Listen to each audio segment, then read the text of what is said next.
تو میرے دوستوں آج ہم نے کیا سیکھا ہے آج کی درس سے وَالنَّجْمِ إِذَا هَوَىٰ.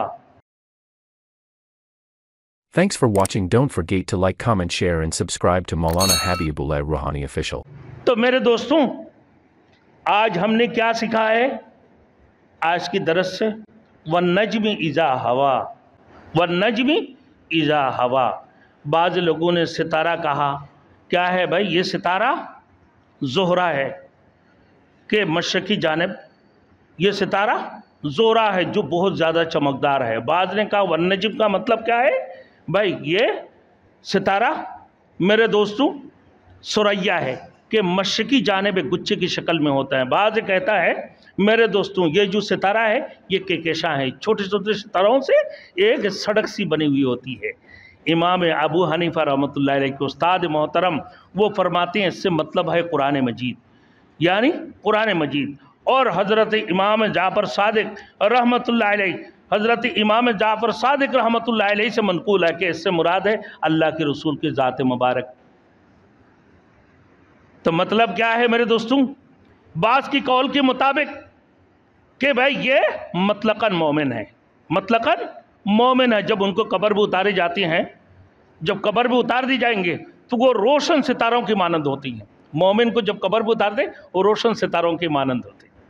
تو اللہ کے رسول کی ذات مبارک سے مثال فرمایا کہ وَالنَّجْمِ إِذَا هَوَىٰ، کہ اللہ کے رسول صلی اللہ علیہ وسلم سے پہلے جتنے بھی نبی اس دنیا کے آدم سے لے کر عیسیٰ علیہ السلام تک اس دنیا کے اندر تشریف لائے ہیں. وَالنَّجْمِ، وہ ستاروں کی قسم کھایا، اللہ نے ستاروں کی قسم اٹھایا، یعنی وہ ستاروں کی مانند ہے. اپنے دور میں وہ نور روشن ستاروں کی مانند تھا، اور وہ پھر نوری ہدایت یہ اپنے جو ان سے ہدایت کی روشنی حاصل کیا کرتے تھے. اور فرمایا جیسے ستاروں کی مثال اس لیے پیش کی ہے میرے دوستوں کی ستارہ کے میرے دوستوں یہ آسمان میں رات کو جب طلوع ہوتی ہیں ستارہ نظر آتے ہیں تو دین کو صبح فجر کی بعد جب سورج طلوع ہوتے ہیں وہ ستارہ کہاں جاتے ہیں؟ غروب ہو جاتے ہیں، گر جاتے ہیں، اتر جاتے ہیں، اپنی جگہ پر ہوتا ہے. لیکن ان کی روشنی کا مان گر جاتی ہیں، وہ مان پڑ جاتا ہے آفتاب کی روشنی کے سامنے. تو اللہ پاک پروردگار عالم یہ مثال فرمایا کہ آدم سے لے کر عیسیٰ علیہ السلام تک جتنے بھی نبی اس دنیا کے اندر تشریف لائے اپنے دور میں وہ نوری ہدایت تھے میرے دوستوں. وہ ہدایت کی روشنی ان سے ان کی متبعین کیا کرتے تھے؟ حاصل کرتے تھے، ان کو پیروکار حاصل کرتے تھے. پھر اس کی بعد ان کی دور ختم ہو گئی، ان کی نبوت ختم ہو گئی، وہ دنیا سے چلے گئے ہیں.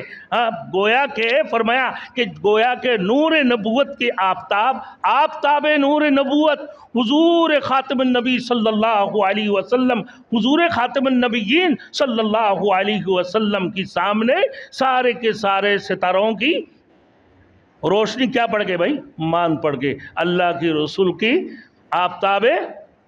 آفتاب نبوت کی سامنے تمام تر ستارہ کی روشنی کیا پڑ گئے بھائی؟ مان پڑ گئے ہیں ان کے سامنے اور کچھ نہیں. یعنی اللہ کے رسول دنیا میں تشریف لا چکے ہیں، لہذا تمام نبی یہودی ہو، نصرہ ہو، مجوس ہو، جو بھی ہو میرے دوستوں تمام تر لوگوں کی عقائد کو چھوڑ کر ایک رسول مقبول صلی اللہ علیہ وسلم کے اوپر ایمان لے کر آؤ اور اللہ کے اوپر ایمان لے کر آؤ. آپ قیامت تک اللہ کے رسول کے بعد کوئی نبی اس دنیا کے اندر تشریف نہیں لائیں گے. گویا کہ آفتاب نبوت طلوع ہو چکا ہے، تمام تر ستارہ مان پڑ گئے ان کی روشنی کے سامنے. لہذا نور نبوت، نوری ہدایت رسول مقبول صلی اللہ علیہ وسلم وہ خاتم النبیین اور خاتم المرسلین بن کر اس دنیا کے اندر تشریف لے کر آئے ہیں، اور لہذا ان کے اوپر ایمان لے کر آؤ، اللہ کے اوپر ایمان لے کر آ جاؤ، پھر تم لوگ کامیاب ہو جاؤ گے، ورنہ سیدھے جہنم میں جاؤ گے. اللہ ہم سب کو عمل کرنے کے توفیق عطا فرمائے. وآخر دعوانا ان الحمد للہ رب العالمین.